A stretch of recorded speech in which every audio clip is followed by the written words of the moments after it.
Number on Cairo would have been, I'd say, Viagra, which would have been Little Rose breeding. Which had been after Tootsie. Yeah, it would have been after Tootsie. Because okay. to me, I was really under the impression that Cairo was either sent over to California to be bred to Tootsie, or Tootsie was sent out here. But I do believe that the last breeding was Viagra. Was Viagra. And then not too long after that, they had Genie, and they went through their little thing or whatnot. But Big Edge Line was still going strong, and I mean, it's doing what it's doing today. So let me ask you this: what would you say to the newer kennels that's coming in the game now, as far as the changes that you've seen in it from when you started, when it won't no internet, none of that, and everything, to now? What would you say to them as far as what would you say to them? What was the changes that you've seen from years ago up until now? What have you seen change within the past 10, 15 years of the game? Has it gotten easier for them? We know it was harder for us years ago. Has it gotten easier? Well, I'm not going to say easier. I think it's been like anything else. It's just changed. It's become so different. Like, boxing isn't what it used to be back in the day for Willie Pep and you know, guys like Fred Lane. And, you know, it's not the same. The athletes back then aren't the same as they are today. It was just different. You did what you did because you had to back then, as opposed to now where you're just doing what you're doing. You know, I don't know. I think that a lot of the younger breeders, or the younger so-called breeders, because everybody's a breeder these days, I think they lack the responsibility, in my opinion. I think that they lack the responsibility of going out and finding out where things are, or how they got to where they're at now. I think that the whole bully thing, going from a pit bull to a bully, I'm not knocking anything, but it's never been my thing. Your preference. Yeah, you want a dog that is just going to be, I don't know, more. A lot of the bullies today look like bulldogs that have correct heads, or more pit bull type of heads. And they try to do away with the underbites. You get more of the kink tails, but when you're sitting there and you're looking at a pit bull, that's just not what it is. Very few breeders do their thing when it comes to respecting the breed of the dog. I'll throw Fabian's name out there at Remy Line. I love what Fabian has done.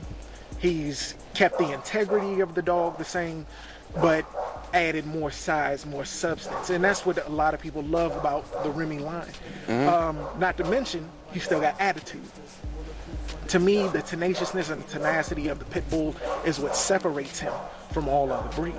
So to look at him, or to look at these bullies that dehydrate and fall over and have heart problems and hip problems due to the weather and how they kept or whatnot. You remember old pit bulls back in the day, they out there on the end of that chain with their little 120 pounds or whatever. 120 degrees outside. Yeah, and they sitting there, or they just got their mouth closed. You know, you talking about a dog that was built for any type of terrain. So to sit there and hear that this bully can't go 2 or 3 blocks without cubes of ice in his water or something like that is ridiculous to me, because you have got a pit bull here that was built to endure anything. So it's crazy. It's just crazy. But, you know, I don't knock the younger folks for doing what they're doing. I don't know if they're doing it in the instance of money, or, you know, just a hobby for them or whatnot. But, hey, they do what they do. And again, I let the people know, what kennel you are, bro? PSU, Pitt State. When I say Pitt State, you need to thank Aki. He is my epitome of what a dog is, what it should be. He represents the pit bull to the utmost. Not the best dog out there. I've seen dogs that were better, but like I said at the beginning, he was my dog. So don't you knock it. You know what I mean? That's my boy, and I mean, Cairo, none of them touch him, but you know. It's always a competition thing down here. That was my dog, you know, and hey, ain't too many come close. So let me ask you this: you got anything else you like to add to the people before we bounce? Nah, just keep doing your thing, but don't let your cup be filled too soon. Because, you know, I mean to say, don't think you know everything about everything. You know, it's okay to know a little bit about a little bit, but always leave room to understand more and try to further your program. Because once you think you know it all, or you think you got the hottest thing that's out there, that's when you get knocked off your horse. So just, you know, try to stay focused on your main goal and try to obtain new knowledge all of the time about the type of dog that you're trying to get or how to get there. You know, sometimes it's just, me personally, I'm the type of person that once I got something, I wanted to be the champ or whatever it is. You want to be the best. Hey, once I get to that point, I'm kind of bored with it. It don't mean nothing after I get it. It's the journey to get there. This the key. That's where you learn. Because once you're there, you ain't worried about nobody behind you. You just trying to move forward. Once I'm done with what I'm done with, it's just time to move on to something else. So I'm gonna leave y'all with that. Always try to do more, try to do better, be successful in whatever it is that you're gonna try to indulge in, and whatever other endeavors you got planned. I'm sure you'll be fine. This is Bruce, PSU, signing out. Aha.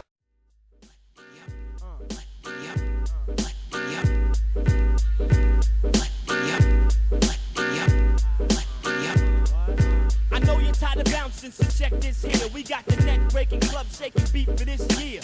Yeah, so keep the stilo and the flow. I got your head nodding cause your neck already knows. So pass the mic and watch skills rip fast and have niggas up in parties catching whiplash. Slash the whack, they're trying to bite my style. Take your ass to the old school and part your fucking eyebrows. I'm coming through, Duke is about to get set. So act like who? Protect that. And again, on top of all those kind of things, I never claimed that I made this by myself. I would have never made this or been able to make this if it wasn't for all the people involved, everybody that's been involved. I mean, I like to shout out names, but it's too many to be involved. And you know you're involved, Step Up Sal's involved. You're going to. I mean, some people do it for the right reason, some people do it for the wrong reason.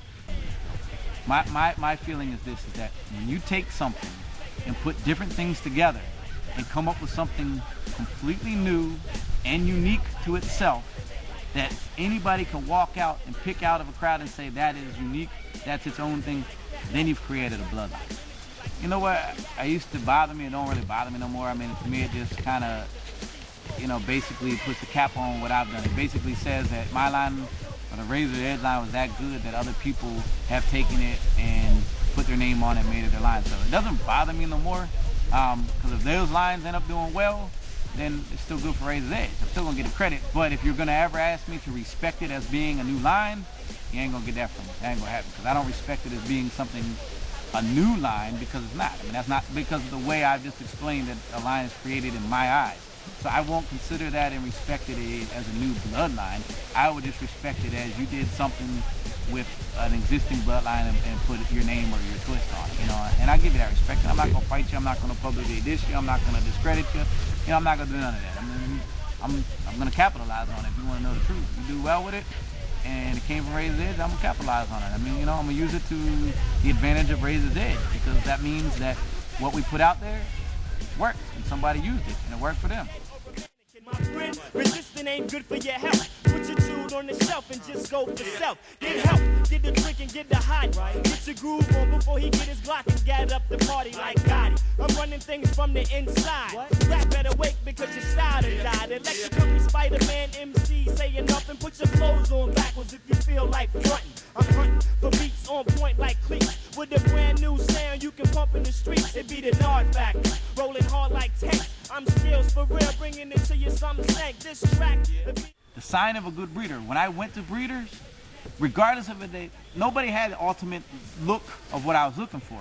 But if they carried a characteristic or a trait that I felt was consistent with all their dogs, then at least I knew that if I used their dogs, that would be a trait that was gonna be a consistent trait that I would be able to reproduce. So consistency to me was probably the sign of what I consider a real breeder.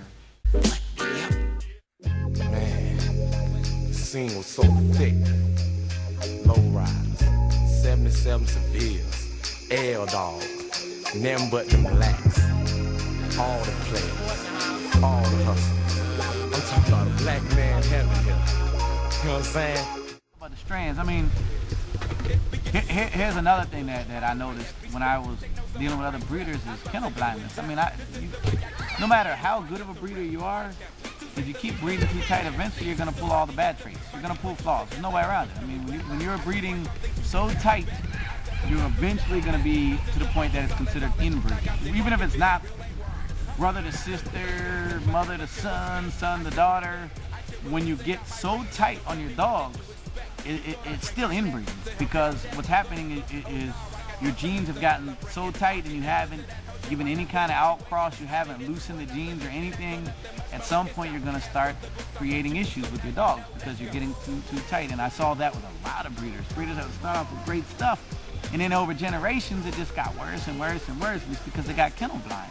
To me, kennel blind is like not realizing that it's time to introduce something new to fix what's going on. You got to breed out sometimes. So what I did when I created Razor's Edge is I always looked to introduce something new. I figured every 3 generations it's time to loosen the blood a little bit. You know what I mean? And I'm a window shopper breeder too. You know what I mean? I mean, it's like when I went out there, I might love what I got, but hey, I might go over here and be like, oh man, look at that dog right there. He's got something that I like. You know what I do? I go get that dog, I put him in my line, and I would tweak it. You know what I mean? Once you breed something in, obviously you're gonna get all kinds of things. So don't think that you can just go breed a dog and then instantly you're gonna get that dog's head. I mean, you might get it, but you're also gonna get all the other stuff with it too. So when you do that, the way I did it was I would breed out, breed into something that had a trait that I wanted, breed it in, and then the next generation take those offspring, go back to 100% pure my line, and eventually I would breed out and tweak out the stuff that I didn't want and keep the stuff that I did want. And that's how I did it. But it ain't nothing pretty to creating a bloodline. I'm gonna tell people think, oh, I want to create this bloodline. Man, create a bloodline. There's an evil side to it. And the evil side to it is you're gonna have to create a lot of dogs, and you're gonna create dogs that weren't what you were looking to create. Sad to say, but that's the way it is. You know, that still haunts me too. It still haunts me to this day that there's dogs out there that I produced that I know weren't what I was trying to produce. But that's part of creating a bloodline. You're not going to hit 100% every now. Nowadays, it's different. People think they're creating a bloodline, but they're not. All the work's been done. They're just putting A to B and getting C. I mean, you know, 1, 2 equals 3. You know, that's what it does, you know. So not to take things away from people, because that's good. It should be that way. That's what I hoped it would be. Save all these unnecessary creations and accidents and things that didn't work and you know, all the trial and error stuff. Let's get rid of the error. You know what I mean? It's done. It shouldn't be that way no more. So, that's why we have strains in Razor's Edge, because I always pull something new in every few generations. What's up, man? This is Jesse from Razor's Edge. My man right here in Brooklyn. Got him over there from my man Bobby down at Airline Inc. Got a couple dogs around the crib. You know, Snoop, the G Unit's little brother. I got Nichols, straight off of Dave from Razor's Edge. Big ups to Dave. Got a couple other dogs at the crib. That's for show later. I just want to let you guys know, man, Razor's Edge been around for a minute now. Just want to let you guys know, man, get out there, get one. My first Razor's Edge dog, Nichols. Need hugs. Damn, little mans, I'm just trying. What was the first RE dog that you seen that made you say, you know what, I want one? The first Razor's Edge dog that I've seen was Cairo in his pictures. When I first seen that dog, I really wanted to get something off him. It was really something. I mean, the stats on that dog at that period of time was unbelievable. Nobody's ever seen a dog with that stats. I was into the game dogs back in the day when I first started, and when I first laid eyes on his dogs, I couldn't believe it. So I studied his line and his dogs that he chose to bring into his breeding program, which amazes me, because when I look back, none of these dogs look like what they look like on his yard. Yeah. So when I did, you know, my research before I got into this line, I saw where it came from and how did it get to it. I could see from certain characteristics and what you call traits that he bred into his program can produce what he made. Damn. What was the first bully that you owned, as far as like a foundation bully? What was the first bully you owned? Well, as far as the first bully I've ever owned was a dog named Chaos. Chaos was owned by Bobby from Mad Latin Kennels. I heard it, yeah. When I got that dog, he was actually litter mates to a dog named Diablo. And I got him for a good deal. That's the reason I jumped on him. thinking that I would be able to get the same thing if I was to breed the dog. Well, make a long story short, it didn't work out as I expected it. Just like everybody else does. When you breed dogs, it's not an easy trait to pick up. So what I did was I went back and did my homework, and I decided this time if I'm going to invest some money, I want to invest, to get the best possible. So what I did was one day I finally saw a breeding that I liked, which is when Dave did the breeding between Viagra and Cairo. Wow. And once he posted it up, and in less than 24 hours I gave him a call, and I was at his house the next following day to go ahead and put a deposit down to get my puppy, which was Devious. And Devious, if you guys know, is off Little Roll. Little Roll's little sister. Yeah. Damn. Let me ask you this. What have you seen change in the evolution of these dogs being bred since from the time that you came in this, and the breeding bullies from a decade ago up until now? What have you seen change as far as just the evolution of them? Have they gotten, what you seen change? What are the changes that you've seen? Well, I see nowadays, when we first started, it was not as easy as it was compared to now, where you guys, it's easier for you guys to pick up the traits and keep a consistent litter compared to us before. When we first started, there was really no consistency in the litters. There was a variety of different styles. That's why still in the line there's a variety of different style dogs that you can get. As far as the evolution of the breed, they're getting bullier, better, and they look way better than when we first started. Yeah. I'm Ty from Grumpy's Edge Kennel. Been established since '95. My kennel started off with a few other dogs, but I didn't first have my first Razor's Edge litter until about 2001 when I first had my first litter, which was right now almost 10 years ago. Yeah, almost 10 years ago, bro. Don't sound like it's been that long. Every day I wake up, somebody got something to say. What's all the fucking fussing for? Because I'm grubbing. This is Cole from Post Oak Bullies. Let me ask you this, bro. What would you say probably is the first RE dog you seen that made you say, wow, that made you say you want one? Let's see here. Probably Viper. Yeah, I'm gonna say Viper. That's not bad. That's not a bad choice. That's not a bad. That's Viper, a bad he was boy. at the show down in Virginia, the Fredericksburg Expo Center, and that's who I went down there to see. And he was probably the first one. What's your favorite edge dog that you've ever seen? That you ever seen or seen pictures of or whatever? What's your favorite? If you had to pick one, male or female, don't matter. Male or female? It'd be a tight race between Roe and Kamali. I can't argue with you on that one. Let me ask you this: what kind of changes have you seen in the dog game, good or bad, that you've seen within the past, say, 5 years since you've been involved with the dogs? Since I've been involved with it, I feel like we're seeing a whole lot of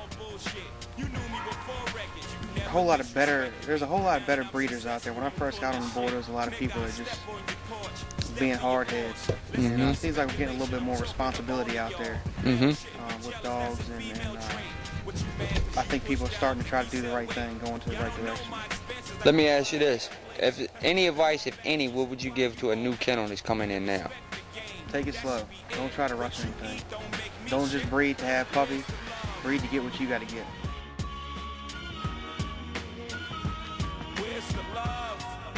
I'm Sean for Pound Pound Kennels, the original Pound Pound Kennels. Let me ask you this: how long would you say now you've been breeding Razor's Edge dogs? Well, let me run it back. In '95, that's when I met Dave. But a lot of people don't know who Preacher is. But Preacher's off of Naughty and Pablo, which Naughty was off of China and Bolo, which everybody knows China's off of Knuckles and Paddington. Bolo was off Honest and Cairo. And then you got Pablo, which is off of Buckshot and Sambuca. Then they produced a dog named Preacher. In 1998, my man bought a dog from Dave Valentino, and I got a dog off of him. In 99, I bought a dog named China, which is off of Paddington and Knuckles from Dave. Wow. But I started fooling with the Razor's Edge dogs with Dave, and about 95 I met Dave. At the time, I didn't buy no dog, price was a little higher than I thought on the pit bulls, but I was like, man, they look good. I'm just a little local dude, but I produce, I think, some of the nice stuff in VA. You know, I got some of the, you know, a lot of bone, you know, heavy hits, you know. This is a female, you know. She's not a year old yet, and I own Shorty. You know, it's just a lot of stuff I want to come out with and don't see. I mean, like Bobby know out of Illmatic, he know what Preacher can produce, and Shenado out of Filthy Rich Pits. You know, I like to thank them, you know, because Shenado Pit, you know, Preacher out there first. I just had him as a local dog that I did a little side breeding of my own. But a lot of people, for the people out there that don't know, you also own another foundation female that's been in a whole lot of people's pedigrees. A dog named Sambuca. Yeah, Sambuca, rest in peace. She's dead and gone now, but yeah, I got Sambuca from Dave. For all y'all that don't know, that dog is off of Short Shot and Sippin' Remy. That's Manu's sister. Yeah, Sambuca, and I had her for a long time. That was my girl. And then she ended up passing on us this year. She died this year. And I got me and Dave Cole on her. Yeah. And, it's evident now. You've been in the game now the better part of 15 years. right. How hard was it back then to get a dog, and how easy is it today? Well, I think, me personally, I think back in the day, it was hard to get the look of the dog today. But now it's so many hot dogs out there. I mean, it's so many big hitters out there, and they coming hard, you know. Like King Kai, you know, his shoulders, he's broad, and you got Rizzy. And I know in the back of your mind, you got to be a little proud of that dog because his granddaddy is Preacher Man. Oh, I'm a whole lot proud of him. I mean, every time I talk to Sean Jackson for Powerhouse, I let him know. I mean, you know, and I'm real proud of him. I'm real proud of the way he looks. That's why, man, every time you breed Bonita, that's why I was You saying, laughing all the way to the bank. Hey, yeah, I'm looking like that's good. Like the Bonita G2 breeding, that's something that, man, because she produce some good dogs. Look at them dogs she produced. Yeah. You know, she produced some good dogs. And I just like the way they look, and, you know. And she came off of one of the best kept secrets in the bully game, a dog named Pound for Pound Preacher Man. Well, I just want to give thanks to, you know, Bobby from Illmatic, Dave Wilson, Sean from Powerhouse, all my homies, Ty from Grumpy Edge, Jesse, all y'all, you know. I mean, especially like you said, Bobby, you and Shenado. Oh, Shenado from Filthy Rich. He the first one to put, like I said, Preacher out. Y'all did. I really had the dog, and I went through something, and I let Shenado hold the dog, you know, and I really didn't know what I had, to be honest. And ever since Shenado told me, man, that dog produced real good, and I've been breeding him ever since. Damn Like I right. say, I want a special thanks to my homies, you know. You know, I love everybody else across the country, United States, whatever, but I got to put VA up front, you know what I'm saying? There's a lot of kennels out here that we need to get together and do something. You got Illmatic, Powerhouse, you got Blackout, you got Jesse, I don't know his name, you got Dave. We all need to get together, VA. You got Texas and California that's growing big, that's on big. They on big name dogs and doing big things. But it all started here, and don't forget it. Mole over, look at him. That dog is 10 months old. 10 months old. Why can you see a 10-month-old dog with a head like that? With a body like that? Look at the bone on him. 10 months old? You know what I'm saying? Yeah. Like I said, VA. Two That's up, where two it all down. from, baby. How the Elite Edge formed. This is how the Elite Edge formed. When we first started, okay, it was just the core people that were just breeding dogs, okay, as friends. We would trade dogs. We weren't selling dogs. We were trying to keep it in between the circle. So what we did was, when finally, when Sean started True Tank Kennels, and this is how it started. This is how the Elite Edge formed. When Sean started True Tank Kennels, it was between him, Sean, Curtis from CLP, and Paul from Master P Kennels. They started True Tank. And when they started True Tank, they thought it was the shit. This is how the Elite Edge started. Okay, so you would think you three can outbreed us? That's when the Elite Edge started. Dave created Elite Edge between myself, Grumpy Zedge, Bow Wow Pitts, okay, Epitome, Razor's Edge, Jake from True Blue, Rick from Infamous, Cassidy from Bullseye Kennels, Albert from Diego, Miguel from Die Hard, and it was one more. Y'all were 9 deep. Y'all were like 9 deep, and y'all was the shit. And it was one more, and now I want to say it was Nick from South Coast Nick Kennels. from South Coast Kennel with Kai. From South Coast With Kennels. Kai. Because he was the first ever to bring Razor's Edge into Texas. If it wasn't for Nick, people wouldn't have Razor's Edge in Texas because they never respected the line. Reason being is because I respect them and I understand from where it comes from. Texas like to keep stuff in Texas. They don't like to take stuff from outside of their state. That's why they still don't like doing breedings outside of their state, which I respect. True. What is ever bred in Texas and fed in Texas is from Texas. And anything outside of that is not from Texas.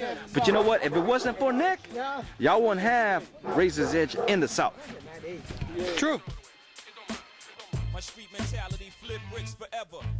Sean Jackson, VA Powerhouse Bully. Let me ask you this: what was the first RE dog that made you say like, "Wow, man, I want one of those"? Probably was Knuckles. Throwing Knuckles? Throwing Knuckles. Okay. I don't know, it's probably a lot easier now. When we was breeding dogs, 10, 15 years ago, we didn't have all this internet and stuff. You had to word them out. That's how we got around. Somebody come to your house, be like, oh man, this dog look good. They go back, tell that friend. That's how we got around. Then they want your number, that's how we do it. There's people that have made it easy today. They got internet. They can publish that stuff. We didn't have none of that. So as far as that, I think it's got a lot easier, from where we come from. Yep. You own Sip and Remy? I produced it. You produced Sip and Remy? That was my dog. You produced Sip and Remy? Yeah. Hold up. Stop the camera. Stop the camera. Hold up.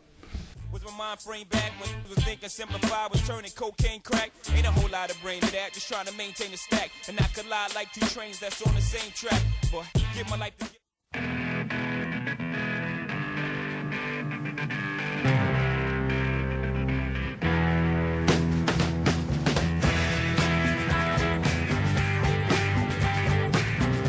is that I met Dave. I had a couple of mutts, Frisbee dogs, and I met Dave at a pet store, and he had pit bulls, and I really didn't like the breed that much, but when my dogs got older and I had to put them down, I got interested in getting a pit bull, and I went to, I looked everywhere. I went to Kim Owen's house, I went to a lot of different places, and I finally picked one up in Connecticut from Ellen Koss, and that's where I got Sadie, Razor's Edge Silver Sadie. That was my first pit bull. I got her as a puppy and really had no intent on showing her anything. And she had an underbite, so she wasn't shit quality. And Dave was looking for a blue female, and we ended up going to Kim's house where he picked Rage. And I saw Knuckles sleeping in a little bowl. And I was like, that is the dog that I want, because I always wanted a piebald puppy. And from book, The Pokey Little Puppy, I always loved that dog as a kid. So I bought Knuckles. So those were my first two dogs. And I took, as Knuckles started getting older, Ron Smith, I don't know how much he's being mentioned, but he got us interested in showing.